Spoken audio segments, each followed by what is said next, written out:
بتبدأ الحلقة وبنعرف أن الحقيقة قد بدأت تتكشف أمام سرحات، فبعد رحلة بحث مضنية علم أن براء لم تكن مجرد زوجة غاضبة، بل كانت العقل المدبر وراء اختفاء قدر.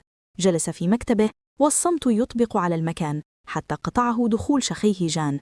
لم يكن جان يحمل أخباراً سارة، بل جاء ليزيد من وطأة الحمل على كاهل أخيه، مخبراً إياه أن مفتاح حرية زينب القابعة خلف القضبان يكمن في يد براء وحدها، فإذا سحبت الشكوى تنفست زينب الصعداء، وإلا فالسجن هو المصير. على الجانب الآخر كانت عائلة زينب تعيش مأساة حقيقية أمام قسم الشرطة. كانت الوجوه شاحبة والعيون معلقة بباب الخروج، يترقبون معجزة تعيد إليهم ابنتهم. أبره كانت تحاول بكل ما أوتيت من قوة أن تبث الطمأنينة في قلب والدها المنكسر، تهمس له بأن سرحات لن يترك زينب وحدها، وأنه سيقلب الدنيا رأساً على عقب لأجلها. وفي غمرة هذا الحزن ظهرت عذراء كشبح من الماضي تتمايل بخطواتها نحو مصطفى.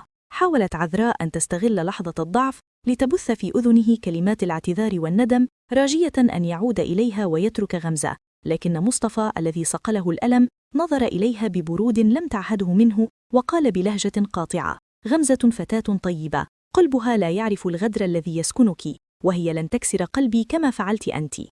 لم تترك أبرهة الفرصة لعذراء لتكمل سمومها، بل اندفعت نحوها كالنمرة الجريحة توبخها على وقاحتها وكيف تجرأت على المجيء بعد كل ما ألحقته بهم من أذى.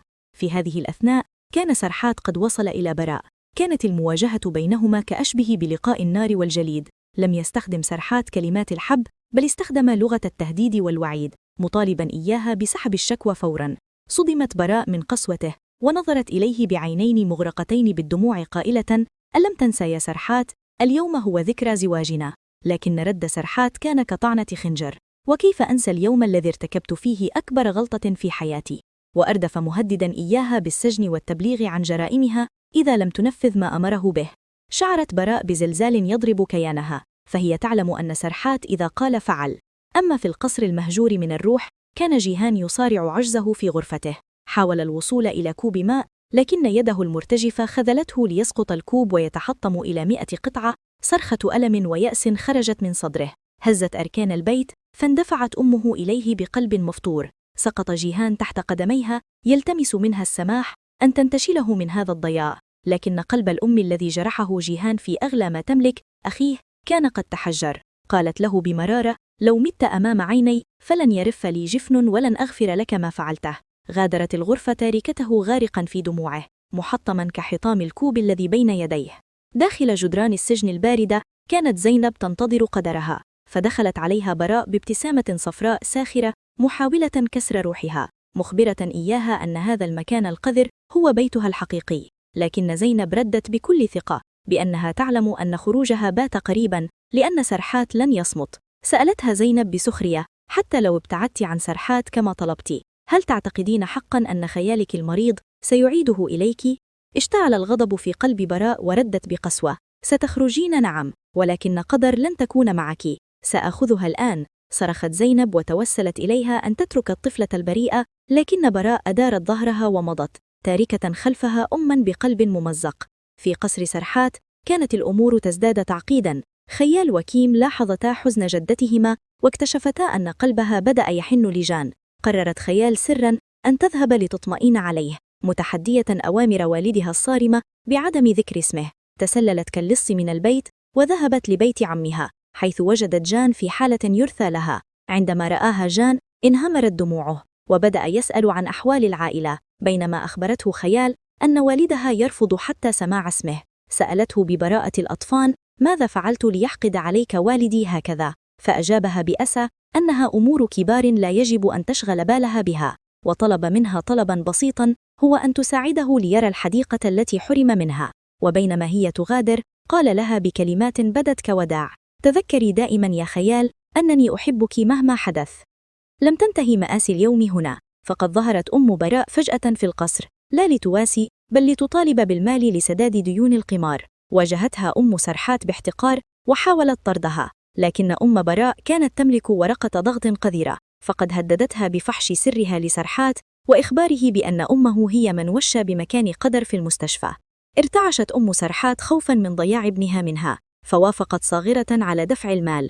كانت كيم تراقب المشهد من بعيد وتشعر بأن هناك سراً مظلماً يربط بين هاتين المرأتين، ولم تقتنع بحجج جدتها الواهية.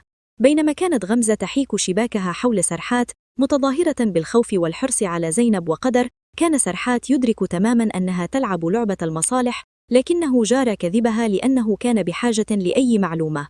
وفي تلك اللحظة كانت زينب تخرج من السجن، لكن فرحتها كانت ناقصة، بل كانت ميتة، وهي ترى قدر تساق كسبيرة إلى سيارة براء. حاولت زينب طمأنة الطفلة المذعورة، واعدة إياها بأن اللقاء قريب وأنها لن تتخلى عنها أبداً. عند عودة زينب وسرحات إلى البيت كان الصمت بينهما أثقل من الجبال. لم يطق سرحات إن نظر إليها، فأسمعها التسجيل الذي سجلته حين قررت الهرب. قال لها بمرارة: كيف طاوعك قلبك على تركي؟ دافعت زينب عن نفسها قائلة أنه لم يفكر إلا في بناته وترك قدر لمصيرها، فرد عليها بأن ثقتها به كان يجب أن تكون أكبر، وأنه كان سيعيد قدر بكل الوسائل. في منزل براء كانت قدر تعيش جحيما جديدا. بدأت براء في تفريغ عقدها النفسية في الطفلة، تسخر من مظهرها، تخبرها بأنها لن تكون أبدا مثل بناتها الجميلات، وأنها لن تستطيع عزف البيانو ولا رقص الباليه بسبب جسدها. بكت قدر وسألتها بمرارة: لماذا أخذتني إذا كنت تكرهينني؟ فكان رد براء صادما: لقد كنت المصيبة التي حلت على حياتي منذ ولادتك، وستظلين كذلك حتى تأخذك زينب. في مشهد آخر من القسوة كانت عذراء تراقب جيهان في غرفته. تذكرت كل ما فعله بها، فقررت الانتقام بطريقة وحشية. أخرجته إلى الجدية، ثم دفعته من على كرسيه المتحرك ليسقط أرضاً. وقفت فوقه تذله وتضحك على عجزه، هو يحاول الوصول إلى كرسيه دون جهد. صدفة رأت زينب هذا المشهد، فركضت لتساعد جيهان، وحينها تظاهرت عذراء بأنها كانت تحاول مساعدته، وأنها صدمت مما حدث. لم تنخدع زينب، لكنها انشغلت بإنقاذ جيهان. هدد جيهان عذراء بأنه سيخبر الجميع، لكنها ردت بضحكة شيطانية: أقصى ما سيفعله هو طردي، وسينتهي بك الأمر في دار رعاية حيث لا يراك أحد، فأنت الآن لا تملك غيري. احتدمت المواجهة لاحقا بين سرحات وجان في الفندق. اتهم سرحات أخاه بالخيانة والتعاون مع الأعداء، وطرده أمام الجميع بصوت عال، معلنا سقوط آخر حصون الثقة بينهما. انهار جان ولم يعد يجد سببا للدفاع عن نفسه، فقرر الرحيل وترك سرحات لشكوكه القاتلة. عاد سرحات للبيت ليجد عذراء تنتظره بخبر جديد، وهو أن خيال زارت جيهان. استشاط غضبا وواجه جيهان، محذرا إياه من الاقتراب من بناته، رغم تأكيدات جيهان بأنه لم يقل لهن شيئا. في نهاية ذلك اليوم الطويل كانت زينب قد وصلت إلى طريق مسدود، فقررت البقاء في بيت أهلها بعيدا عن سرحات. اتصل بها سرحات طالبا عودتها، لكنها رفضت، فقال لها بنبرة منكسرة: افعلي ما تشائين، لم أعد أملك القوة للمحاربة أكثر. بقيت زينب وحيدة تبكي، بينما كانت أبره تحاول الوصول إلى قدر، لكن تولاي وبراء منعتاها بقسوة، مهددتين إياها بالسجن إذا اقتربت مرة أخرى. وفي زاوية مظلمة كان نجاة يحيك مؤامرة جديدة، حيث التقى بجان المطرود وعرض عليه التحالف ضد سرحات. وافق جان في لحظة غضب ويأس على بيع أخيه وخيانته، ومع رحيل ضوء النهار جلس كل من سرحات وزينب في مكانين متباعدين، يقلبان ذكريات الحب التي كانت، وكل منهما ممسك هاتفه يتردد 1000 مرة في الاتصال بهن، والدموع تحكي قصة حب مزقتها الذنوب وغطتها ورود ذابلة. استيقظت براء في صباح اليوم التالي وعلى وجهها ابتسامة نادرة، فقد غطت في نوم عميق حلمت فيه ببيتها القديم.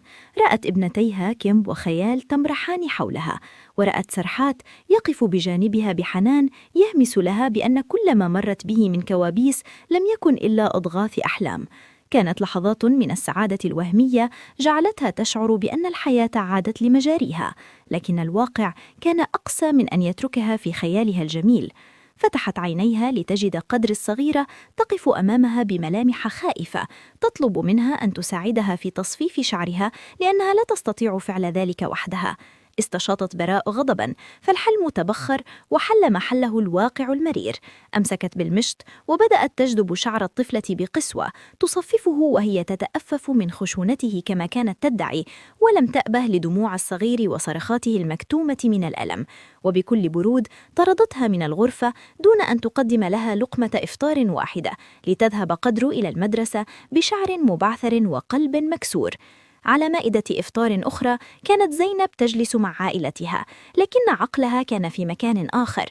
حكت لأبرة عن شكوكها العميقة في أن عذراء تمارس ساديتها على جيهان العاجز، لكن أبرة كانت قاسية في ردها، معتبرة أن جيهان يستحق كل ما يحدث له، بل يستحق أن تكون عذراء الشيطانية هي من ترافقه في عذابه. وفي قصر سرحات كان الهدوء يسود مائدة الإفطار مع بناته وأمه، حتى قطعت خيال وكيم الصمت بسؤال مؤلم عما إذا كان سينفصل عن زينب. طمأنهما سرحات بكلمات واثقة، لكن قلبه كان يعتصر ألماً على فراقها. أما جان فقد قضى ليلة هادئة في بيت إيلين، وعندما استيقظت لتخبره عن سعادتها بقربهما كان رده غامضاً ومثقلاً بالهموم، مشيراً إلى أن هذا القرب يزعجه. ولم يكد ينهي حديثه حتى أتاه اتصال من نجاة، العدو اللدود لأخيه، يسأله عن تفاصيل صفقة الأرض التي يخطط سرحات لشرائها. وبدم بارد أعطاه جان الرقم الذي سيقدمه سرحات في المزاد، ليتفق معه على أن تكون الأرض لنصيب نجاة، وسط سخرية النجاة من ذكاء جان الذي قرر أخيراً تأمين مصلحته الشخصية. في تلك الأثناء كان سرحات في غرفته يمسك بملابس زينب، يستنشق عطرها الذي يملأ المكان، ويتذكر مداعباتهما حين رفضت إخباره بنوع عطرها، قائلة بدلال: أريبك أن تبحث عني حين تشتاق، لا أن تذهب لزجاجة عطر. كانت زينب في المدرسة تمر بنفس الحالة، تتخيل سرحات قادما نحوها في كل لحظة، وفي غمرة تشتتها اتصلت به عن طريق الخطأ دون أن تشعر، ليرن هاتفه ويسمع صوت أنفاسها المترددة. وبينما هي في مكتبها دخلت قدر بحالتها المزرية، فاحتضنتها زينب وبدأت في تصفيف شعرها برفق وإطعامها، محاولة محو آثار قسوة براء. سألتها قدر ببراءة: هل يمكنني أن أكون راقصة باليه؟ فأجابتها زينب بحب: بالطبع يا صغيرتي، الإرادة تصنع المستحيل، ولا تصدقي أي كلمة تجرحك. بينما كان جيهان يواجه جحيمه مع عذراء التي تركته وحيدا يواجه الحائق، كانت أبرة تراقبهما من بعيد. استغاث بها جيهان لتنقذه، لكنها هربت خوفا لتصطدم بعذراء التي سخرت منها وعرضت عليها أن تأخذ جيهان معها إن كانت تشفق عليه. وفي لحظة غير متوقعة اتصل نجاة بأبرة ليدعوها للعشاء، ورغم رفضها الأولي إلا أن صراعا داخليا ومشاعر قديمة تجاهه جعلتها توافق في النهاية، ظنا منها أنها قد تكتشف شيئا يفيد عائلتها. حين رد سرحات على اتصال زينب الخاطئ سألها بنبرة حزينة عن موعد عودتها، لكنها أخبرته أنها لن تعود وطلبت منه الاهتمام بورودها. رد سرحات بذكاء: أنا لا أفهم في الورود، وإذا لم تعودي فستموت جميعا بسببي. لكن حديثهما انقطع حين بدأت جلسة المزاد، وصدم سرحات بوجود نجاة الذي أعلن وفره بالفوز في الصفقة بزيادة بسيطة جدا عن رقم سرحات.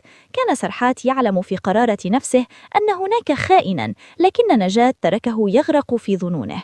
في غرف جيهان المظلمة حدث ما لم تتوقعه عذراء، فبينما كانت تتوعد به بالذل الأبدي، كان الدكتور العلاج الطبيعي قد نجح سرا في إعطائه هاتفا محمولا، والأهم من ذلك أن حالة جيهان بدأت تتحسن بالفعل وبدأ يحرك قدميه. لكن الدكتور كذب على عذراء بناء على طلب جيهان ليوهمها بأنه سيظل عاجزا تحت رحمتها. عادت المشاكل لتطارد زينب حين واجهتها خيال بكلمات قاسية، محملة إياها مسؤولية حزن والدها، ومطالبة إياها بالطلاق إن كانت ستستمر في تعذيبه. وفي جانب آخر من المدينة كانت براء غارقة في زجاجات الكحول، محاولة النسيان أن ذكرى زواجها مرت بدون سرحات. رصدتها تولاي وهي تتخلص من زجاجات الخمر، فأدركت أن هذه هي الورقة الرابحة التي ستمكنها من تهديد براء واستعادة قدر لزينب. في حفل خطوبة مصطفى وغمزة توترت الأجواء حين ذكرت ذكرت أم غمزة ذكرى زواج سرحات وزينب، مما أحرج والد زينب الذي لم يكن يعلم بالأمر. حاول سرحات تلطيف الأجواء بعرض وظيفة على مصطفى، لكن الأخير رفض بعزة نفس. بعد الحفل رفضت زينب العودة مع سرحات، فقام بحملها رغما عنها ووضعها في السيارة قائلا: أنت من طلبت أن أفعل ما أريد. عادت زينب إلى البيت، لكن الصفاء لم يعد. سألها سرحات عن حبها وثقتها، فطلبت منه وقتا. وفي الصباح التالي بينما كانا يتناولان القهوة، وصل ظرف غامض لبيت أهل زينب يحتوي على ورقة مكتوب عليها كلمة واحدة: سنتعادل. انهار العالم في عيني زينب، فقد تذكرت فلاش باك قديم حين طعنها شخص ما بالسكين، وأدركت أن ذلك المجرم قد خرج من السجن ليبحث عن انتقامه. وفي مفاجأة مدوية، التقى سرحات وجان في مرآب سيارات مهجور. لم يكن بينهما عداء، بل تبين أن كل ما حدث كان مسرحية متقنة للإيقاع بإيلين ونجاة بعدما تأكد من خيانتها. لكن الفرحة لم تكتمل، فقد اتصلت براء بزينب مهددة إياها بتهجير قدر بعيدا أو إيذائها إن لم تترك سرحات خلال 24 ساعة. انهارت زينب وذهبت لسرحات تحكي له ما حدث، وهي تعلم أن الاختيار مستحيل بين حب حياتها وحياة الطفلة التي عاهدت نفسها على حمايتها. نظر إليها سرحات بهدوء غريب، كأنه قرأ قرارها في عينيها قبل أن تنطقه، وقال بمرارة: لقد اخترت يا زينب، لنفترق إذا كان هذا هو الثمن الوحيد لسلامة قدر. ومع هذه الكلمات أسدل الستار على حكايتهما، تاركة خلفها قلوبا محطمة ووعودا تبخرت في مهب الريح.